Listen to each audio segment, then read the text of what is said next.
apóstolo Paulo diz assim, 2 Coríntios, capítulo 9, verso 5.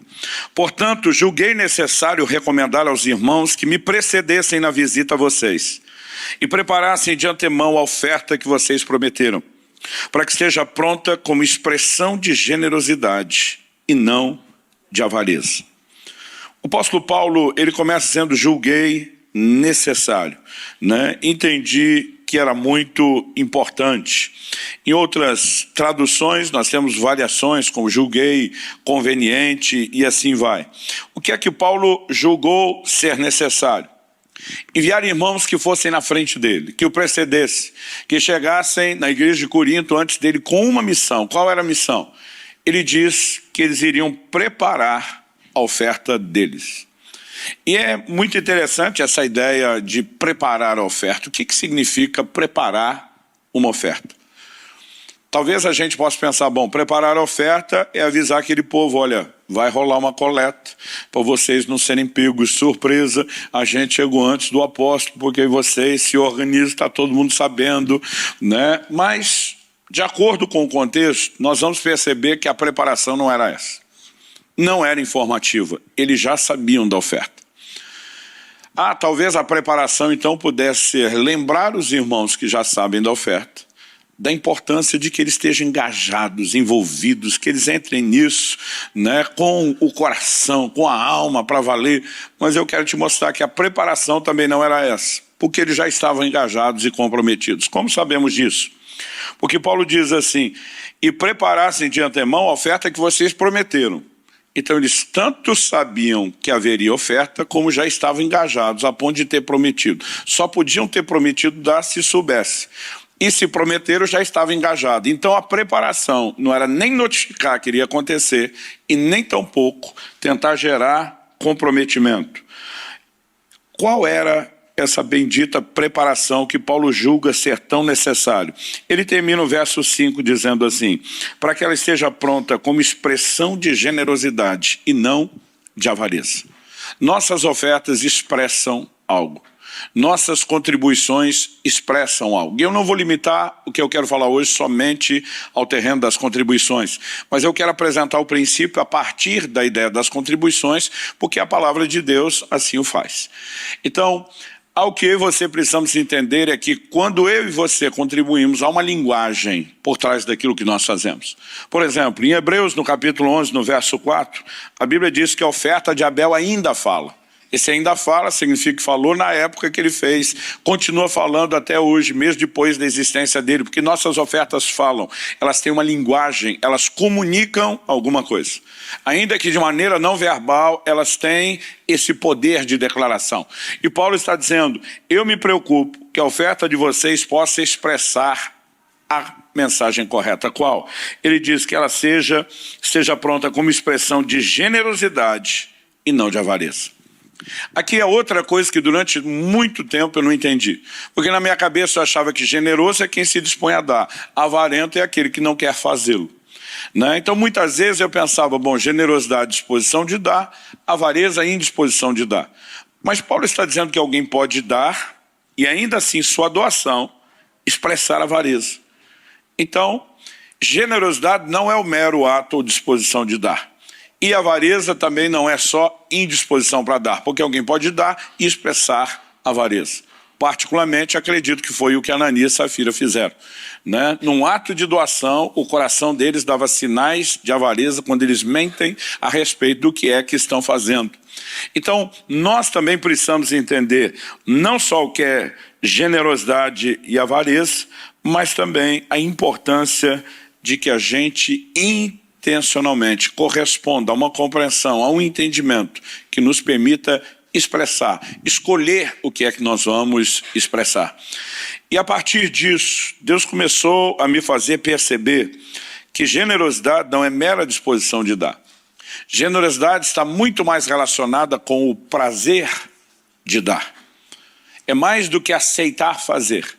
É mais do que apenas entender há uma importância. É você entrar num lugar onde o coração consegue ter prazer. Porque exatamente nesse contexto, quando Paulo diz para que esteja pronta como expressão de generosidade e não de avareza, que ele vai fazer a declaração dos versos seguintes, verso 6. Isso afirmo, aquele que semeia pouco também colherá pouco, o que semeia com fartura também colherá com fartura. No 7 diz, cada um contribua segundo tiver proposto no coração, não com tristeza ou por necessidade, porque Deus ama quem dá com alegria.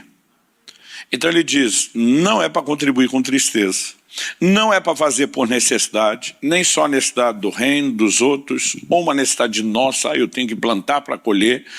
A Bíblia diz que o que deveria nos mover quando o assunto é generosidade, é essa capacidade de entrar no lugar de alegria. Quando a Bíblia diz que Deus ama o que dá com alegria, a Bíblia não está dizendo que Deus só ama esses. A gente sabe, porque Paulo diz em Romanos 5, que Deus nos amou quando ainda éramos seus inimigos.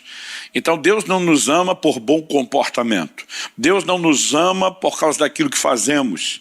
Ele nos ama simplesmente porque Ele amou. Então a expressão Deus ama o que dá com alegria, está falando não de um amor seletivo, mas está falando de um prazer que Deus tem quando Ele encontra pessoas que conseguem se alegrar pela oportunidade de dar ou de expressar generosidade. Agora a pergunta é, por que isso geraria satisfação e prazer em Deus? Porque Deus é generoso.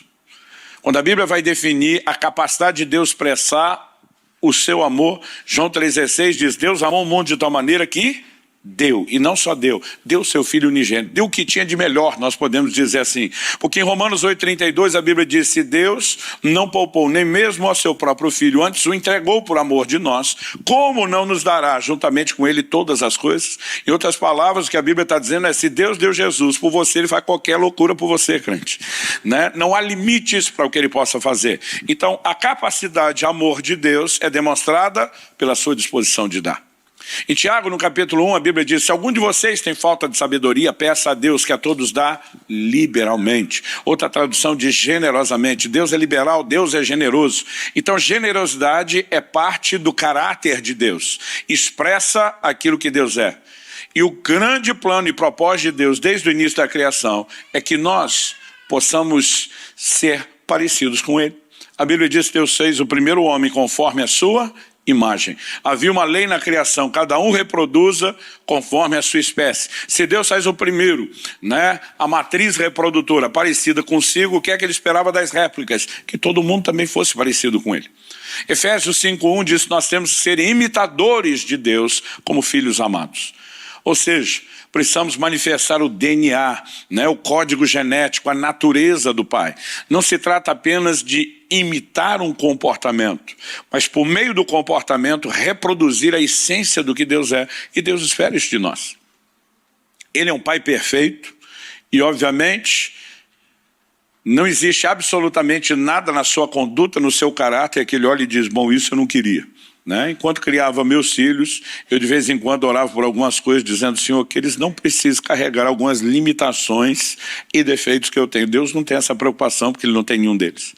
Mas ainda assim, mesmo sendo um pai limitado, diferente de Deus, com imperfeições, talvez os meus momentos de maiores realização na minha vida, no exercício da minha paternidade, foi perceber que em alguns momentos eu realmente pude colher dos meus filhos, né, a declaração de que eles encontravam em mim inspiração para aquilo que eles queriam ser.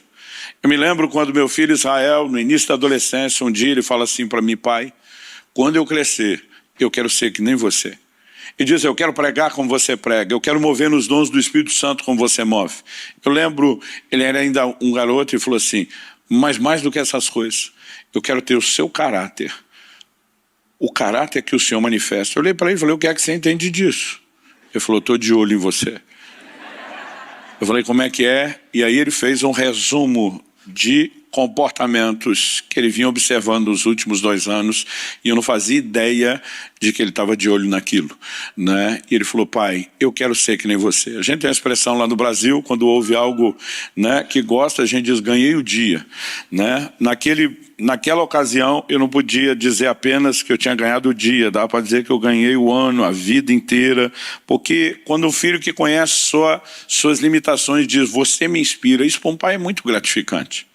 Minha filha vai casar agora no mês de dezembro, com 21 anos de idade. Nós estamos muito empolgados com esse evento. Mas quando ela tinha 9 para 10 anos de idade, a gente estava voltando uma certa ocasião de um casamento, e porque eu tinha celebrado o casamento, o assunto estava na cabeça dela, e vocês sabem que menina, a marcha nupcial já toca desde criancinha na cabeça delas, né? Aí no momento no carro, ela olha para mim e fala assim: papai, no dia do meu casamento, eu gostaria que você entrasse comigo na igreja, vestido assim, assim, assado. Eu falei: minha filha, esse é assunto proibido para você, você não tem idade. Naquela época o ciúme era gigantesco, né? Graças a Deus, com o tempo todo mundo amadurece. Mas eu olhava para ela com a menininha e eu era aquele pai ciumento que o vulcão entrava em erupção fácil. E aí eu falei: filha, esse é assunto proibido para você, você é muito criança para conversar sobre essas coisas. Ela falou assim: ih, pai, você está por fora. Eu já até sei o tipo de marido que eu quero. Quando ela falou isso, foi a mesma coisa que apertar o botão para ativar a erupção do vulcão. Kelly percebeu minha reação na hora, ela já sabia o que ia acontecer, ela já sabia que ia falar poucas e boas, ia, como a gente diz lá no Brasil, soltar os cachorros para cima da menina, né? E a hora que eu fui responder, Kelly rapidamente fez 2 sinais. Ela fez tempo, e na sequência ela fez assim: ouve primeiro, fala depois. Mulher sábia. Eu engoli o que eu estava para soltar, olhei para minha filha e falei: que tipo de marido seria esse? Ela abriu um sorriso, falou: alguém que me trate que nem você trata a mamãe. Falei: como é que eu vou falar mal desse negócio agora? Ainda bem que eu não falei mal antes. Para não ficar por baixo, falei para ela: difícil vai ser achar um desse, menino. Mas não é que ela achou um bonzinho mesmo. Mas, na ocasião, eu lembro que aquilo para mim foi muito gratificante, porque, conhecendo todas as limitações, ela diz: há uma inspiração, não só porque eu quero ser, mas para quem eu quero ter do meu lado, né? Então, assim, eu diria que tanto esse momento com meu filho como minha filha estão entre os meus momentos de como pai, né? Aqueles onde você fala: ganhei, não é nem o dia, ganhei a vida, valeu a pena. Agora, eu fico imaginando quando Deus está dizendo que Ele ama, que Ele tem prazer naquele que dá com alegria. Ele está dizendo: quando eu encontro em vocês a capacidade de se espelhar em mim e se disporem a reproduzir quem eu sou, o coração dele se enche de gratidão. A primeira coisa que eu e você precisamos entender, que a razão pela qual a Bíblia nos instrui a ter generosidade não é pelo resultado da contribuição. Não é para que a contribuição seja eficaz simplesmente cumprir algum tipo de propósito ou de projeto. Por exemplo, Paulo escreve aos Filipenses, e ele diz no capítulo 4, se não me engano ali já no verso 17, e diz: não que eu procure o donativo. E diz: o que me interessa é o fruto que cresça para a vossa conta. Em outras palavras, Paulo estava dizendo: eu ensino vocês a contribuir, não porque eu estou de olho no donativo, no resultado que vocês vão entregar. Ele diz: eu estou preocupado e focado no que isso vai liberar na vida de vocês. E Paulo não falava de mera e simplesmente uma colheita financeira. Ele falava da liberação espiritual. Nós precisamos entender a importância do que está por trás do ato de dar. E a primeira coisa que eu quero destacar ao compartilhar a importância de expressar generosidade é que, obviamente, o coração com que ofertamos faz toda a diferença. Eu me lembro, muitos anos atrás, eu fui pregar numa determinada igreja e eu falei para o pastor no final do culto, falei: olha, Deus me deu uma palavra para uma pessoa da sua igreja enquanto eu pregava. Olhei para ele e o Espírito Santo falou comigo: mas eu não posso falar isso na frente de todo mundo. Eu tenho que dar essa palavra só para ele. Mas parte da minha ética, né? A gente já não aconselha ninguém da igreja do outro, mas uma palavra profética como essa, eu só falo na frente do pastor. Então, se você quiser, eu te digo antes o que é, você julga. Se você quiser, você me ouve falar na frente dele. Ele falou: não, Luciano, eu te conheço, vamos lá, eu vou chamá-lo e nós vamos ter a conversa. E ele levou o camarada para o gabinete. Eu falei: olha, eu não te conheço, eu nunca te vi, mas Deus me disse enquanto eu pregava que você tem dito com frequência, não só para Deus, as pessoas perto de você sabem e já ouviram falar isso, só as bem próximas. Se você tivesse uma única oportunidade de fazer para Deus uma pergunta, a pergunta seria essa. E eu mencionei qual era a pergunta. Ele arregalou o olho e falou: isso é verdade. Eu falei: pois bem, Deus mandou aqui para te dar a resposta. E a pergunta que ele dizia que faria é: onde é que está a colheita da minha semeadura? Eu dizimo, eu dou oferta, eu dou primícia, invisto em missões, e eu não estou vendo resultado nenhum, né? E ele estava assim, realmente aborrecido. E ele falou, eu realmente tenho perguntado isso a Deus e fico muito feliz de saber que Deus mandou com a resposta. Eu falei, se você vai gostar dela, a conversa é outra. Eu falei, a palavra que Deus mandou te dar, que basicamente responde, está lá em João 12, 24. Ele me olhou e falou, pastor, não faço ideia do que está lá. Eu falei, eu te digo. A Escritura diz, se o grão de trigo caindo na terra não morrer, fica ele só. Ele falou, agora que o senhor disse que está lá, continua não entendendo. Eu falei, ok. A semente só garante resultado de colheita se ela morrer. Se ela morre, ela germina, ela brota e proporciona a colheita. Se não, não proporciona. Ele falou, continua não entendendo, embora concorde aí com a lei da agricultura. Eu falei, criatura, você está reivindicando diante de Deus uma semeadura que nunca aconteceu. Porque sua semente não morre. Você não entrega isso de verdade. Ela nunca morreu no seu coração. Eu falei, você dizima, você oferta, mas vou te dizer uma coisa. Se você pudesse fazer um pranto, tipo um velório, no final do culto, em volta do gasofilácio, por causa daquilo que você entregou. Você não consegue ter prazer nenhum nisso. Você faz mais por medo da maldição do que pela alegria de poder, de alguma forma, promover o reino de Deus. E ela comecei a falar e desmontou. E ele falou, é verdade, eu não posso negar. Eu falei, segundo, o fato de que você supostamente teria plantado e teria te dado o direito a uma colheita, não te dá o direito de gastar mais do que você ganha. Eu falei, eu não te conheço, mas eu sei que você é um homem bem sucedido nos negócios, mas se você administrar a sua empresa do jeito que você administra suas finanças pessoais, você tinha quebrado isso há muito tempo. A mulher do lado diz, fala a Deus. Tudo que um profeta precisa é a mulher do lado dizendo, fala a Deus. Tipo, eu vivo falando isso, ele não me ouve. Quem sabe o senhor falando, ele ouve. A terceira era uma coisa muito pessoal, não vou entrar em detalhes, mas aquele dia o pastor falou para mim, cara, eu fiquei impressionado com a precisão da revelação. Eu falei, eu também. Quando eu fui conversar com ele, eu tinha um negócio mais ou menos no rumo, assim, não tinha tanto detalhe.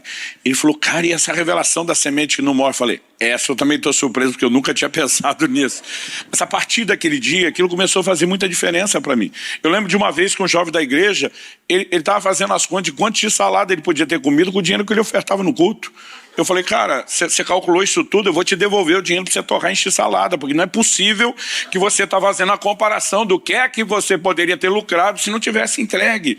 Então, eu e você precisamos entender que Deus não quer que nenhum de nós entre num lugar que seja meramente de cumprir um protocolo ou uma obrigação.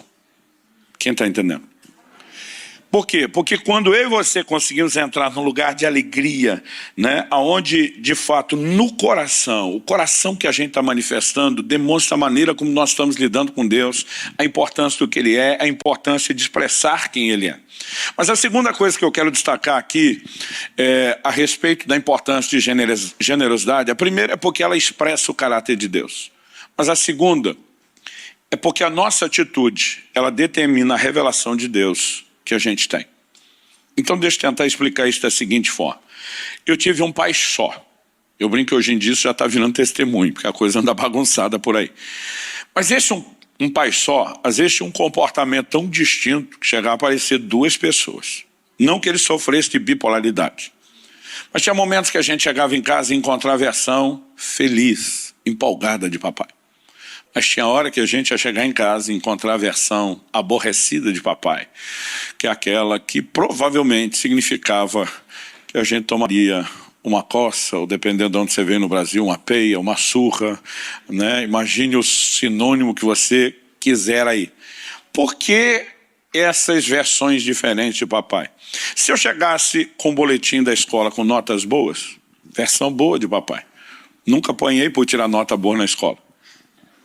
Mas quando algum vizinho fazia uso do disque denúncio para comunicar delitos leves, gente, nada muito, alguma coisa que a gente tinha aprontado, papai já estava esperando a gente, às vezes com a cinta na mão, né? Tinha ocasiões que deixava a gente escolher a cinta. Quando ele escolhia primeiro, a gente sabia que é sempre aquela pior. Agora, por que o comportamento diferente do meu pai? Por causa do nosso comportamento. Então deixa eu te dizer uma coisa. Um dia eu passei pela igreja e vi dois irmãos numa discussão, num embate teológico.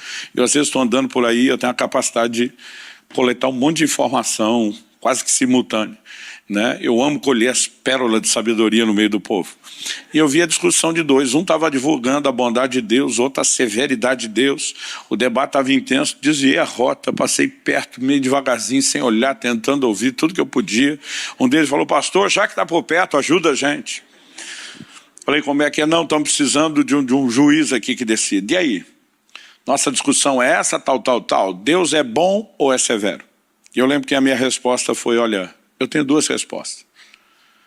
E eles disseram: ok, pode dar as duas respostas. Falei: primeiro, ele não é um ou outro, ele é os dois. A Bíblia diz em Romanos 11, 22, sobre a bondade de Deus e a severidade de Deus. Então essa discussão de vocês é inútil, ele não é um ou outro, ele é os dois. Ele é tanto um quanto o outro. A bondade de Deus não exclui a severidade de Deus, e a severidade de Deus não exclui a bondade de Deus. Um falou: se o senhor já respondeu que ele é os dois na primeira resposta, o que é que sobrou para a segunda? Falei: a segunda depende. Qual dos dois que ele é você vai experimentar? Depende do seu comportamento. Falei: Romanos 11, 22. Não fala só da bondade, da severidade de Deus. Diz: para com os que caíram, severidade. Para com os que creram, bondade. Então, qual dos dois você vai experimentar? Depende da sua atitude. Então, deixa eu te dizer algo. A sua atitude determina qual a revelação de Deus você vai ter. Não só uma reação que Deus terá, mas a capacidade de entender aquilo que Deus é também é afetada pelas nossas atitudes. Eu quero te provar isso. No Salmo 18, nos versos 25 e 26, e eu vou usar um texto a nível de ilustração, mas isso é algo que você encontra ao longo das Escrituras. A Bíblia diz assim: para com o fiel, fiel te mostras. A NVI, a nova versão internacional, diz que ele se revela. Então, o se mostrar aqui é se revelar. Para com quem é fiel, fiel te mostras. Com o íntegro, também íntegro. Com o puro, puro te mostras. E com o perverso, inflexível. Então vamos lá. Para com o fiel, Deus se mostra ou se revela o quê? Fiel. Mas aí você olha o texto, diz: com o íntegro, ele se revela o quê? Íntegro. E para o puro? Puro. Deus não se revela puro por fiel. Deus não se revela fiel por íntegro, nem íntegro por puro. Embora Deus é tanto puro quanto íntegro quanto fiel. Mas a fidelidade de Deus será mostrada para quem tem atitude de fidelidade. A integridade de Deus será mostrada para quem tem atitude de integridade. E a pureza de Deus será revelada para quem tem atitude de pureza. Porque a nossa atitude determina a revelação de Deus. Ela vem meio que numa base de reciprocidade. Mas quando a Bíblia diz: para com o perverso te mostras inflexível, por que é que para com o perverso Deus não se mostra perverso? Porque não há perversidade em Deus. Então, para o perverso, Deus diz: para você, eu não tenho nada para mostrar. Sua atitude não provoca nenhuma reação do que eu tenho. Então, eu só resisto. Se você entender esse princípio, a lógica vai nos levar aonde? Para com o generoso, Deus se revela o quê? Sua atitude de generosidade não apenas expressa quem Deus é na terra e o deixa feliz por isso, mas sua atitude de generosidade vai te levar a uma compreensão, a uma revelação da generosidade de Deus. Agora, para com o avarento, Deus vai mostrar o quê? Não há avareza em Deus. O avarento, Deus olha e diz: para você não tem nada para mostrar, para revelar. Você vai ficar no escuro, não vai enxergar coisa nenhuma. Eu quero te mostrar essa verdade na Escritura. Quem foi a primeira pessoa na Bíblia que entendeu Deus como Jeová Jireh, que significa Deus proverá? Quem foi? Vocês lembram disso? Vou dar a dica: Gênesis 22. Pelo menos o gente, vamos lá. Quem foi? Parece que a gente está dando aula para uma criança quando manda completar a frase, né? Então, Abraão teve a revelação de Deus como Jeová Jireh. Quando ele tem essa revelação? Quando ele está indo entregar a Deus o que ele tem de melhor. Agora, a revelação de Abraão, Jeová Jireh, não é só provisão financeira. Eu fico um pouco aborrecido quando meu sindicato dos pregadores limita a provisão de Deus só ao aspecto material, porque ela é muito maior do que isso. Jesus diz em João capítulo 8, Abraão viu o meu dia e se alegrou. Do que é que Jesus está falando? Quando Abraão está indo em direção ao Monte Moriá com seu filho Isaque, cumpriu o mandamento que Deus lhe deu, O menino que já é adolescente, já não é bobo, pensa, né?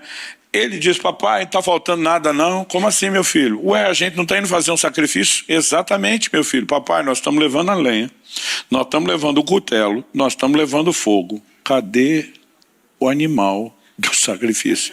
Quem que vai sacrificar e não leva o animal? Imagina alguém parar no posto e pedir ao frentista, enche o tanque, mas chegou a pé. Apesar que aqui os postos de vocês já não... A maioria já não tem frentista, né? Mas vocês devem lembrar do que eu estou falando, que teve uma época que tinha. Então imagina alguém chegar lá e dizer, enche o tanque, mas chegou a pé. Quer dizer, eu imagino o frentista perguntando, não está faltando nada não? Você não devia ter vindo com um carro, uma caminhonete, uma moto pelo menos, para ter um tanque para encher. O menino fala, papai, não faz sentido, cadê o animal do sacrifício? Qual foi a resposta de Abraão? Abraão diz, Deus proverá para si, meu filho, o cordeiro. Eu, durante muito tempo, pensei, essa resposta de Abraão foi esperteza. Foi só para não dizer, o sacrifício é tu. Até porque se eu sou um menino, ia dizer pro velhinho, então me pega na corrida. Vamos ver quem que ganha. Gente, se meu pai falasse que ia me sacrificar, eu não ficava não, eu corria. Eu não sei você. Mas quando Abraão diz, Deus proverá para si o cordeiro, Jesus está dizendo, Abraão viu o meu dia e se alegrou. Abraão estava profetizando um dia, cada um de nós escapará da morte que merece, como culpa e condenação do pecado.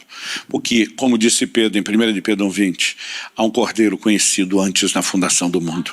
Deus tinha uma oferta, uma provisão. Gente, como que Abraão entendeu que Deus daria o seu filho como nosso substituto, numa época onde não tem revelação praticamente nenhuma do Evangelho? Mas no momento em que ele se dispõe a entregar seu filho a Deus, os seus olhos se abrem para que ele entenda que Deus também entregará o seu filho. Porque a revelação de Deus é proporcional à sua atitude. E nós precisamos entender que quem se dispõe a entregar toda atitude de generosidade, essa disposição de dizer, eu vou fazer, no momento onde ele diz, o Senhor está pedindo meu filho terá, os olhos dele se abrem para entender que Deus também entregará o filho, quando isso era um mistério que ainda não havia sido comunicado. O que é que eu e você precisamos entender? Andar em generosidade nos permitirá ter a revelação da generosidade de Deus. Mas deixa eu te dizer, andar em avareza, que escolheu o contrário, em vez de expressar generosidade, nos cega para a revelação da generosidade de Deus. E eu quero que você vá comigo para o Evangelho de Marcos, no capítulo 8, por gentileza. Evangelho de Marcos, capítulo 8. Essa é a segunda multiplicação de pães e peixes operada por Jesus. Tanto que o texto diz assim, naqueles dias, quando outra vez se reuniu grande multidão, verso 1, outra vez, é porque vai falar da segunda. E não tendo o que comer, Jesus chamou os discípulos e disse, tenho compaixão dessa gente, porque já faz 3 dias que eles estão comigo e não têm o que comer. Se eu os mandar para casa em jejum, desfalecerão pelo caminho, alguns deles vieram de longe. Mas os discípulos responderam com uma pergunta, que eu tomei a liberdade de classificar como uma das perguntas mais estúpidas que você pode encontrar na Bíblia. Os discípulos perguntaram, como poderá alguém saciá-los de pão nesse deserto? Outras versões dizem, como poderia alguém saciá-los de pão nesse deserto? Gente, eles estão na frente de Jesus. A provisão divina encarnada na frente dele. Eles olham para Jesus e perguntam, como poderia alguém, abre parênteses, incluindo o Senhor, fecha parênteses, saciá-los de pão nesse deserto? Se Jesus nunca tivesse operado esse milagre antes, a gente daria um desconto, porque a gente diria, eles não têm como imaginar. Mas, gente, essa é a segunda multiplicação, eles já tinham visto isso uma vez. Eu imagino que talvez a expectativa de Jesus fosse que um dos discípulos olhasse e dissesse, faz a parada do pão de novo, aquele negócio foi top das galáxias. O senhor fez uma, faz outra, manda, vamos, nós queremos é ver a provisão. Mas eles olham e perguntam para Jesus, como poderia alguém, inclusive o Senhor, saciá-los de pão nesse... Gente, é muita cegueira. Agora a pergunta é, qual o motivo da cegueira? Avareza. E eu quero te mostrar isso no texto. A Bíblia diz, então Jesus perguntou, quantos pães vocês têm? Eles responderam, 7, verso 5. E eu vou te provar que era 8. Então mandou o povo assentar-se no chão. E pegando os 7 pães, partiu-os, e após ter dado graças, deu aos seus discípulos para que esses os distribuíssem, repartindo entre o povo. Tinham também alguns peixinhos, e abençoando-os, mandou que estes igualmente fossem distribuídos. Comeram, se fartaram, e dos pedaços restantes recolheram 7 cestos. Eram cerca de 4.000 homens. Então Jesus os despediu. Logo a seguir, tendo entrado no barco, juntamente com seus discípulos, foi para a região da Dalmanuta. Pastor, o senhor disse que tinha 8 pães, mas a Bíblia está falando 7. Outro dia um gritou, é Jesus o pão da vida. Eu falei, não, estou falando do pão do mesmo gênero ali. Dá uma olhada comigo, que o verso 10 termina dizendo que eles entraram no barco. Olha o verso 14. Ora, os discípulos se esqueceram de levar pão, e no barco não tinham consigo senão um só. Se eles entraram no barco e esqueceram de levar pão, mas tem um pão no barco, esse pão estava lá. Na hora que Jesus pergunta quantos pães tendes, eu não acho que eles tinham a resposta pronta. Eles tiveram que fazer um levantamento na multidão. Imagina os 12 se espalhando e voltando para fazer a checagem, a conferência. E aí, Pedro, no grupo aí que você checou aqui não rolou nada. E aí, João, aqui também não. E aí, Felipe, cara, aqui deu 1, anota aí. E André, aqui deu 2, aleluia, 3. E aí, no final ele diz, bom, 7 mais o nosso, 8. Imagino que alguém do grupo diz, 7. Mas deixa o nosso quieto. Gente, é impossível que ninguém soubesse daquele pão. Alguém era responsável por aquilo. E eu vou te dizer que na minha cabeça a conspiração do pão escondido tem 5 pessoas envolvidas nela. Não só. A Bíblia não diz, mas eu tenho a suspeita de que Tomé e Judas estão no 5. Tomé pela incredulidade, Judas você já sabe o motivo, a avareza total. Os caras não botaram o pão na conta.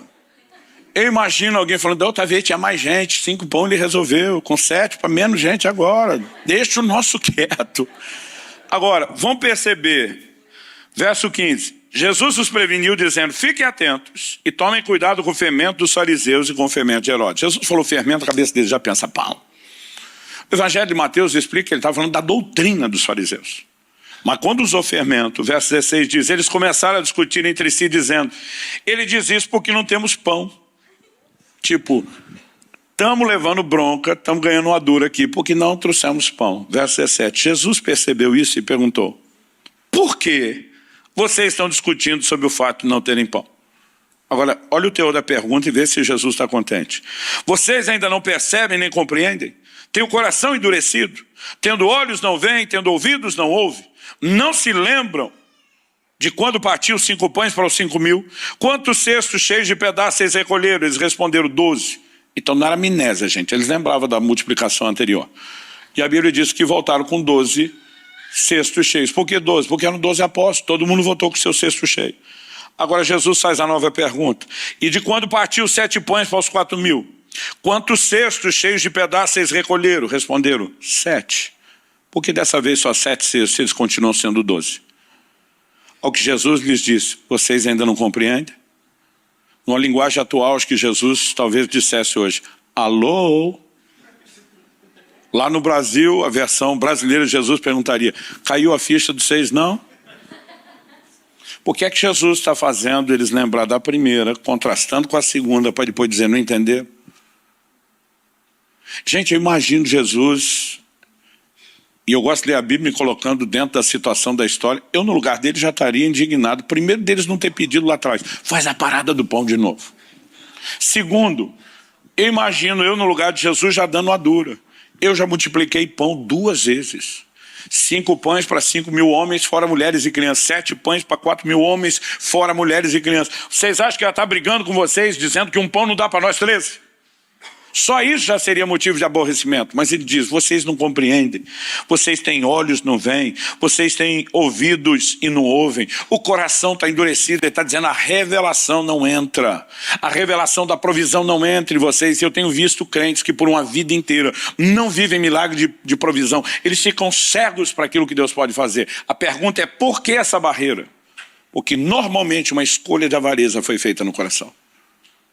A indisposição de entregar o que temos nos impede de entrar no lugar de revelação. E tem muita gente que, por causa do seu bendito pão escondido, que não quer repartir, que não quer entregar, ele está limitado.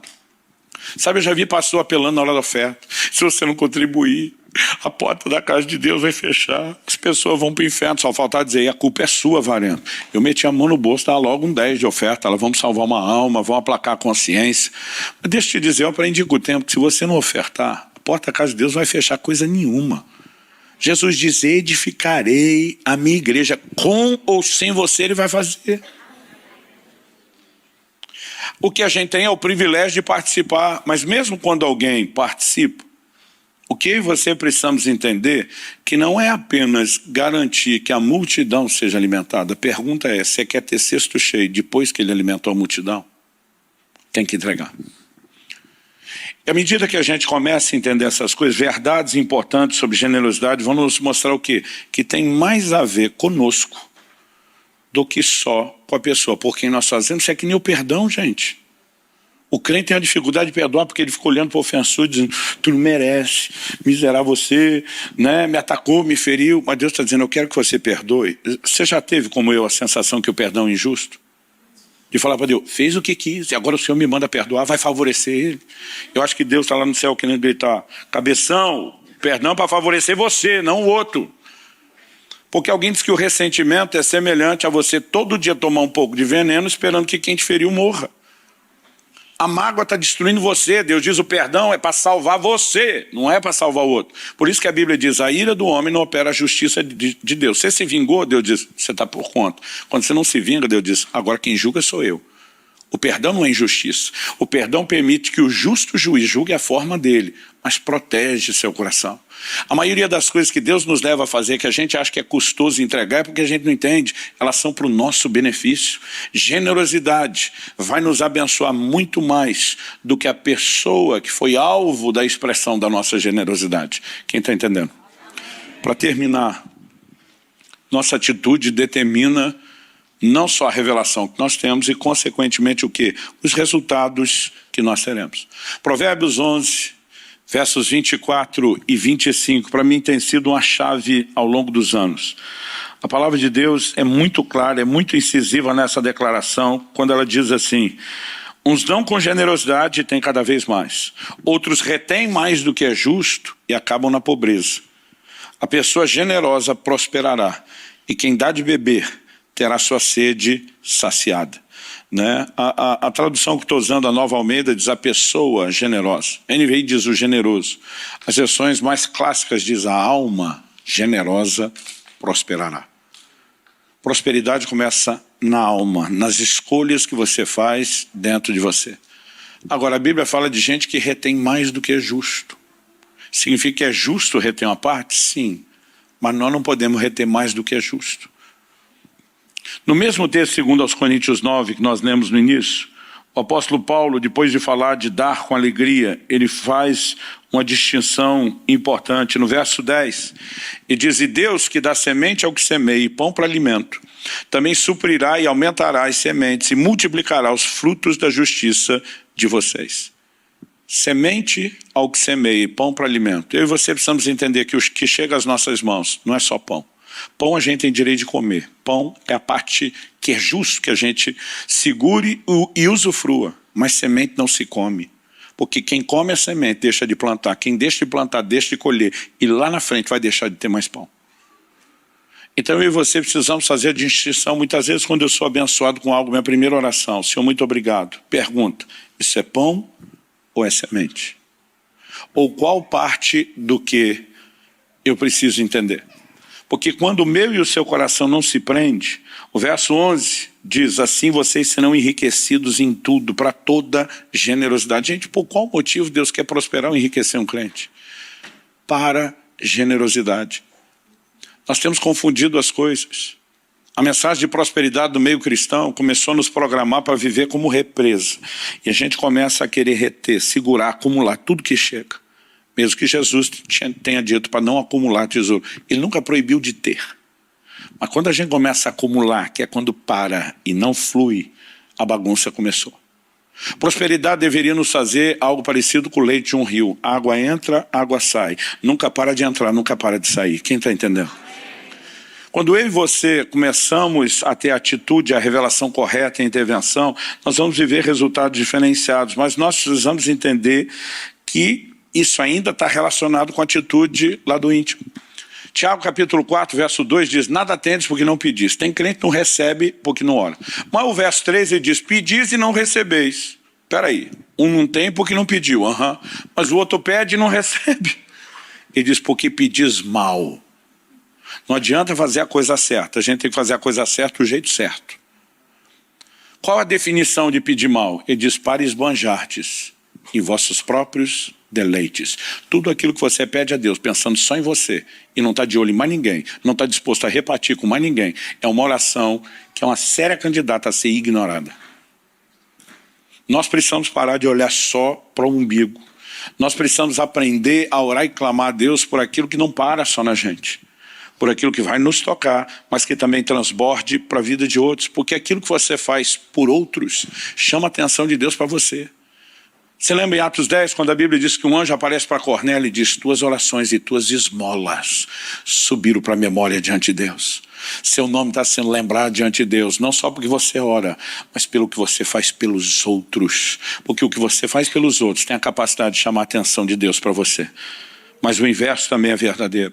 Efésios 4, 28 diz, o que antes roubava, obviamente está falando antes da conversão, ele diz, não roube mais. Antes trabalhe, fazendo com as mãos o que é justo, para que tenha o suficiente para si e para socorrer ao necessitado. Deus não quer que ninguém trabalhe pensando só no que ele pode ter. E não tem nada de errado que você tenha seus alvos, suas metas de conquista, né? Desde de bens pessoais, seus imóveis, mas a gente nunca poderia pensar só na gente. A gente precisa pensar no que nós vamos alcançar, mas nós precisamos pensar naquilo que nós vamos poder transbordar.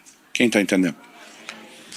No início do meu ministério, eu lembro de uma ocasião, no final de um culto, eu quero encerrar com isso, um irmão me procura e ele fala assim, olha, é minha primeira vez aqui, na verdade eu nem sou daqui, vim de outra cidade, ouvi muito falar de vocês, queria conhecê-los, eu inocente, estou achando que estou na frente de um fã. Mal sabia que ele ia me esculhambar na conversa. Aí eu, inocente, perguntei, e aí, o que achou? Ele falou, olha, eu acho que eu resumo a filosofia de vida cristã de vocês em 2 frases. Falei, quais?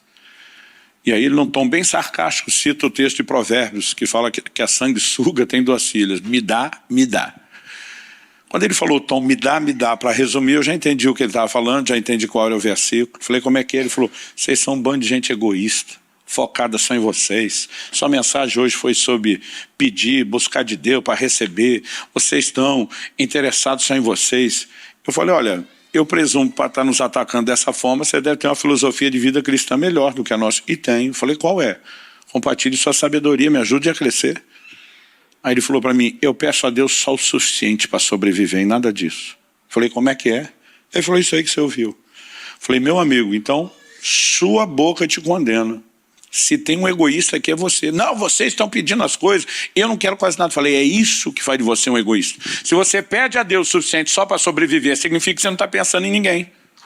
Porque quem quer só o que precisa para sobreviver não está focado em ajudar ninguém. Falei, eu ensino meu povo a pedir mais, porque Deus não quer que a gente apenas sobreviva, Ele quer que a gente tenha condições de abençoar os outros. Falei, então, se tem alguém com problema, que é você. Aí acho que pela primeira vez ele foi pensar na bobagem que estava falando. Porque em nome de uma suposta humildade, espiritualidade, ele não estava entendendo. Gente, eu creio em prosperidade.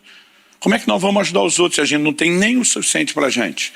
Agora, prosperidade, que é a capacidade de transbordar, vem sendo confundida com a de acumular. E aí a mensagem e as promessas de prosperidade viraram uma desculpa a gente ser avarento, o que Deus não é, nem, e nunca quis que a gente fosse. Eu tenho aprendido ao longo dos anos a orar pedindo recursos a Deus para poder fazer pelos outros. Gente, pensa na oração, que diferente da avarenta, é uma candidata a ser ouvida. A virada de 2020 para 21, nós estávamos naquela situação de pandemia, tanta gente com necessidade. Eu lembro de um dia, eu falei, Deus, eu quero fazer uma oração, daquelas que eu quero ver ser respondida depressa. Eu gostaria de bancar 1 ano de aluguel de alguém que vai estar enfrentando um momento de dificuldade. O Senhor pode não só mostrar a pessoa, mas mandar o recurso. Naquela semana, Deus tinha mostrado quem era a pessoa. Ele me deu o recurso. Eu banquei 1 ano de aluguel para a pessoa. Às vezes nós estamos pedindo nosso 1 ano de aluguel e ele não vem.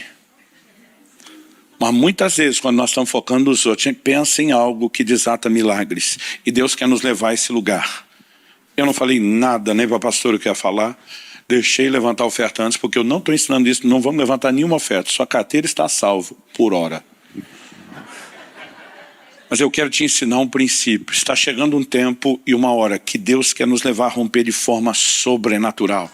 Não é apenas para que tenhamos recursos para expandir o reino e o evangelho. Não é nem só para abençoar as pessoas. É para viver a manifestação do caráter dele. Quem está entendendo? Vamos ficar em pé para parecer que está acabando. Deus falou duas coisas para Abraão que para mim são muito distintas. A primeira ele diz, eu te abençoarei. A segunda foi, eu farei de ti uma bênção.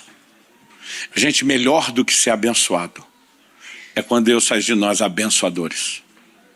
Melhor do que ser provido, suprido, é quando Deus faz de você fonte de provisão, fonte de suprimento.